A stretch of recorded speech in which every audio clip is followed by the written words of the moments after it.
Kokias terasinės lentas pasirinkti? Rifliuotas ar lygias? Sveiki, esu Lina iš Ligni ir su šiuo klausimu nuolatos susiduriu. Tad vis tik kokias terasinės lentas geriau pasirinkti būtent jūsų terasoje – lygias ar rifliuotas? Pirmiausia, rinkimės tai, kas yra jums gražu asmeniškai – lygios arba rifliuotos lentos. Lygias lentas, žinoma, yra lengviau nuvalyti, lengviau prižiūrėti ir lengviau kas metus iš naujo alyvuoti. Bet jos gali turėti šiek tiek slidumo.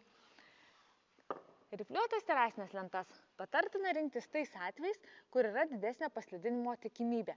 Pavyzdžiui, tokiose vietose kaip liepteliai ar laiptai.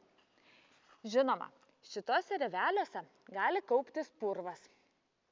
Todėl atsiranda didesnė puvimo tikimybė. Tai vis tik kurias terasinės lentas geriau rinktis? Rifliuotas ar lygias? Patartina naudoti tas, kurios jums patiems asmeniškai yra gražesnės. Todėl ką darome mes? Kuomet obliuojame terasinės lentas, jas obliuojame tokiu principu, kad vienoje pusėje darome rifliuką, kitoje pusėje darome lygias terasinės lentas, kad netgi dėjimo proceso metu jūs dar turėtumėt galimybę apsispręsti vis tik, kurią pusę norite naudoti.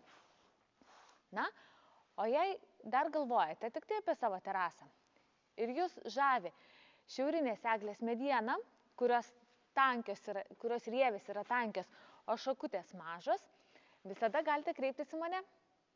Tad šiandieną linkėjimai, su meile, Lina iš Ligni.